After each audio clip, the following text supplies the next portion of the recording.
500? Julgo que, em primeiro lugar, o Sr. Presidente do Governo devia ter dialogado com todos os partidos da oposição e encontrar uma plataforma... Dialogado, quando diz isso, levar isto à Assembleia? Aqui, na Assembleia Regional, e falar com todos os partidos da oposição antes de negociar para Lisboa. Porque ele sabia que estava fragilizado, porque tinha sido ele a raiz do problema e, portanto, é difícil ele ser a solução sem ter encontrado o seu partido, enfim, naturalmente que está aqui a falar pelo PS, mas a oposição eventualmente estaria na disponibilidade de, digamos assim, associar-se a uma iniciativa do Partido do Governo, sabendo-se as clivagens políticas que existem aqui na Madeira. Logo após a minha eleição para líder do PS, eu dei uma conferência de imprensa nesse sentido, a mostrar abertura ao Sr. Presidente do Governo, no sentido de dialogar e encontrar alicerces aqui que sustentassem uma estratégia para a negociação que havia de vir.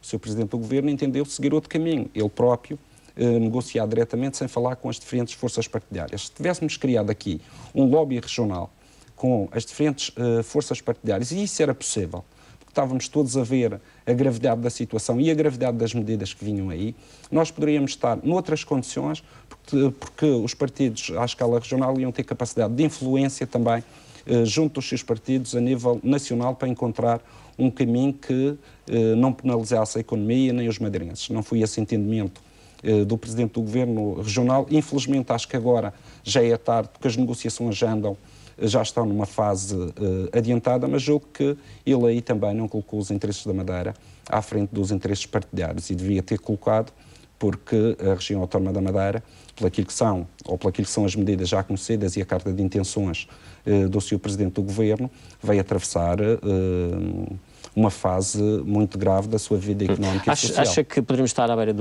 uma crise política, não havendo entendimento nas próximas horas? Enfim, estamos a gravar esta entrevista nesta quinta-feira, à meia-tarde, até ao fim do dia, enfim, a altura em que a entrevista vai poderão acontecer desenvolvimentos, mas até agora é o facto de que ainda não há assinatura desse acordo com Lisboa.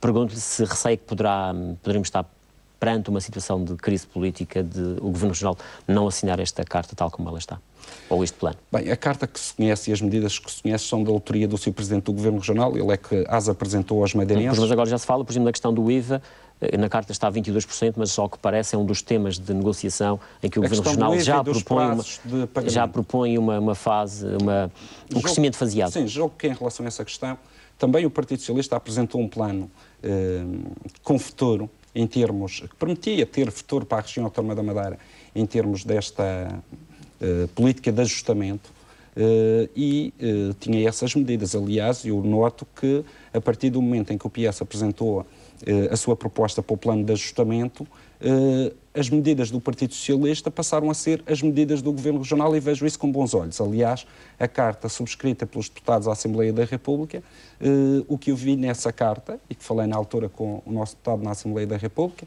e chegamos ao entendimento que devíamos subscrever, era o discurso do Partido Socialista, quer em relação a estas questões, porque o Partido Socialista fomos os primeiros a apresentar uma verdadeira proposta e queríamos dilatar o prazo de pagamento desta dívida, não em 4 anos, como apresentou o Sr. Presidente do Governo, queria, digamos, pegar no dinheiro todo do orçamento regional e, para pagar a dívida durante 4 anos, iria por os madeirenses. Do seu ponto de vista não era execuível isso? Claro que não era execuível. E, portanto, nós entendemos que deve ser dilatado por 20 anos ou mais. Ele também referiu que queria colocar a dívida a 40% do PIB em 4 anos, isso é irreal, não conseguimos, os madeirenses não conseguem suportar o aumento da carga fiscal que seria necessário para isso, e o que nós sugerimos é que, como as regras da União Europeia ditam para o país, fosse aplicada à região, que era colocar a nossa dívida a 60% do PIB e não a 40%, diminuindo assim o esforço e permitindo encontrar um plano económico para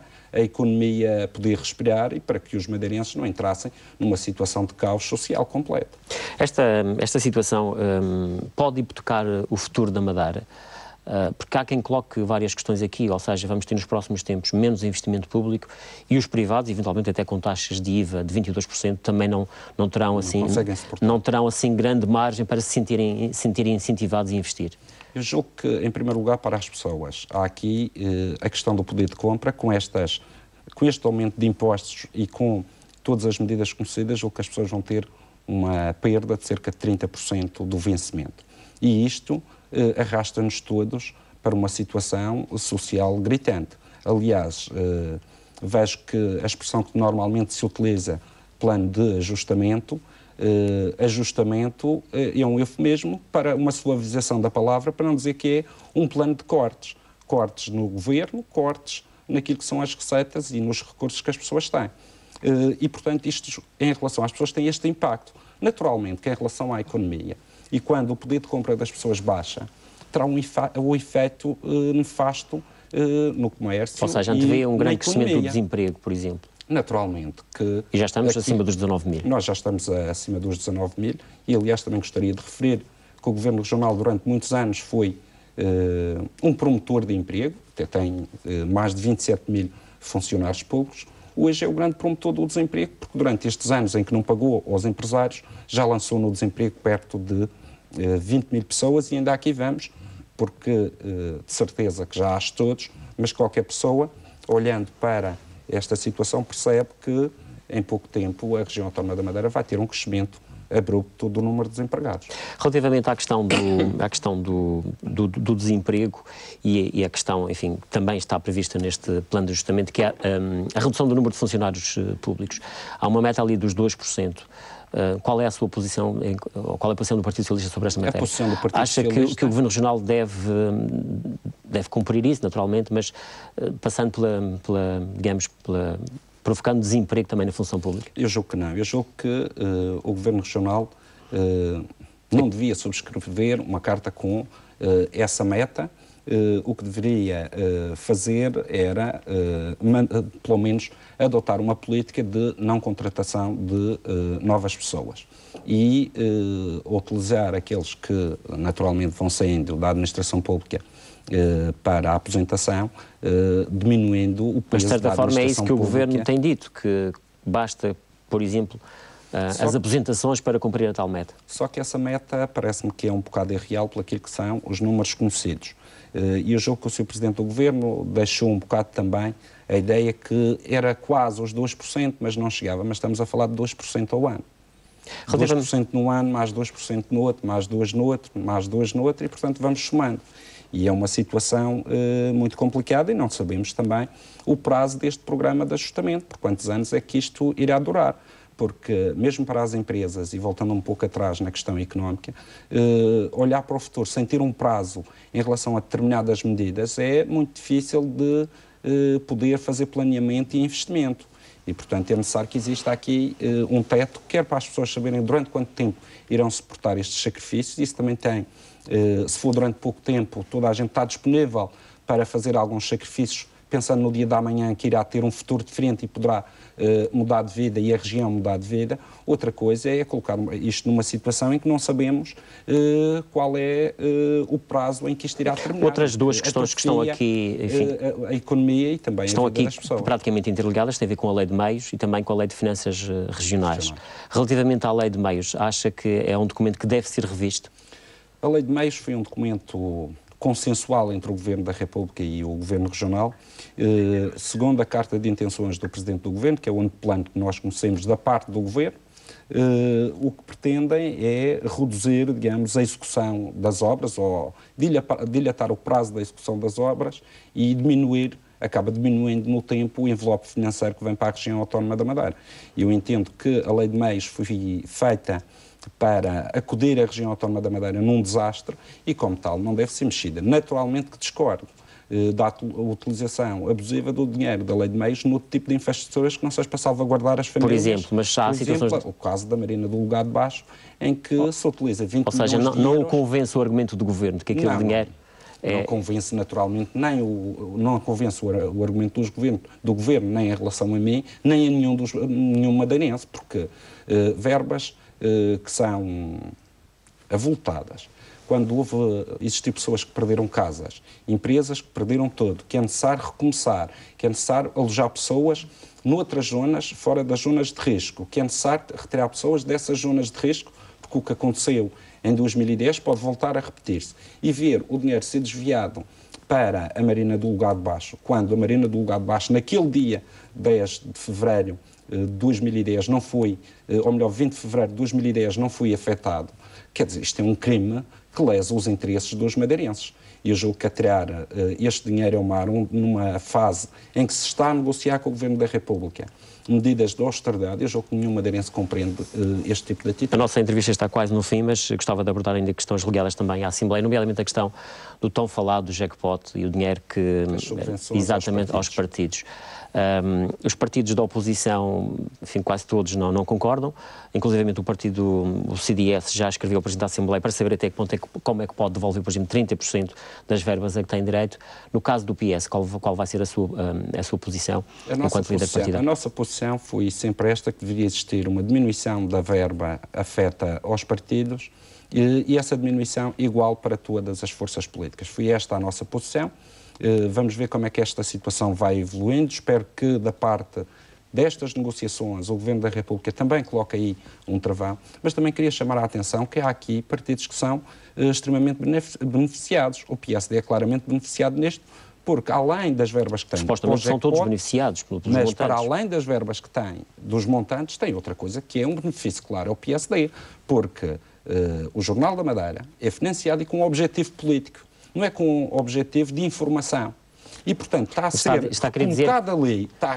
colocada a lei uma subvenção ao PSD de mais 4 milhões por ano. E, neste momento, o Jornal da Madeira já tem uma dívida de 30 milhões e diria até que o PSD, nos próximos 10 anos, não devia receber um cêntimo dos recursos... Está a querer dizer que o PSD desvia dinheiro, digamos, das subvenções para o Jornal da Madeira? Não, o que eu estou a dizer é que a verba que se aplica ao Jornal da Madeira tem que se aplicar como uma soma às verbas que estão a ser atribuídas ao PSD, porque, de facto, o Jornal da Madeira tem esse objetivo, que é fazer propaganda por um partido.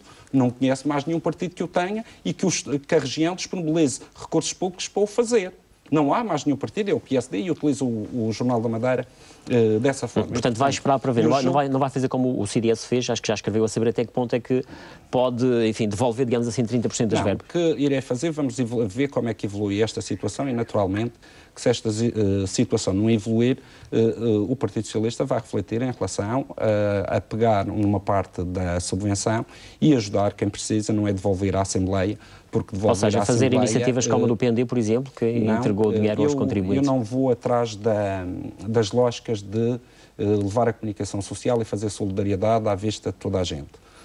Acho que isso é mau, julgo que as pessoas podem fazer solidariedade e comprovar que fizeram essa solidariedade junto da Assembleia sem fazer ações, digamos, de rua, expondo muitas vezes as dificuldades das pessoas. Vítor Freitas, como é que vê as cenas que têm acontecido no Parlamento? E esta semana fui outra vez, digamos, infelizmente rica nesse aspecto. Não é com alegria que vejo aquelas cenas que já vêm há algum tempo, têm se intensificado na Assembleia, e eu julgo numa fase em que todos nós atravessamos dificuldades, que os madeirenses e os porto-santenses vivem uma situação aflitiva, olhar para uma Assembleia e não para todos os partidos, e estou a falar aqui de casos concretos que as pessoas lá em casa facilmente identificam, que fazem da Assembleia um espaço, muitas vezes, de alguma rebelia, com atitudes que não dignificam aquele órgão, acabam lançando sobre todos uma mancha. E eu julgo que... Como é que se recupera a dignidade do Parlamento?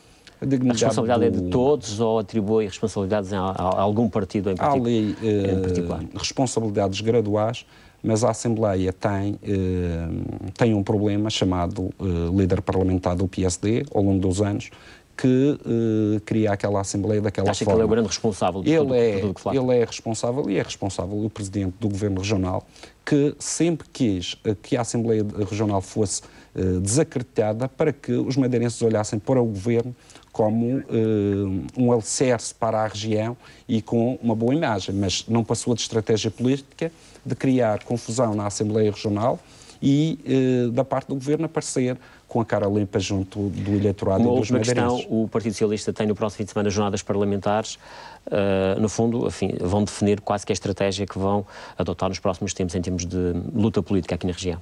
Não é tanto em luta política, tem a ver com aquilo que são os problemas dos madeirenses. Nós temos aqui vários problemas que estão em cima da mesa. A propósito da questão do plano do PSD, o plano de austeridade, há que cortar 15% na educação e na saúde. Isto é o plano do Dr. Jardim. E, portanto, o que nós vamos refletir ali, em especial 3 temas, vai ser a questão económica, a questão da saúde e a questão da educação em relação ao futuro. No fundo, poderão ser dali ideias a apresentar já no próximo Orçamento da região? Sairão ideias para o próximo Orçamento da região, de forma a mitigar aquilo que são as medidas de austeridade que o Presidente do Governo pretende levar a cabo nos próximos tempos.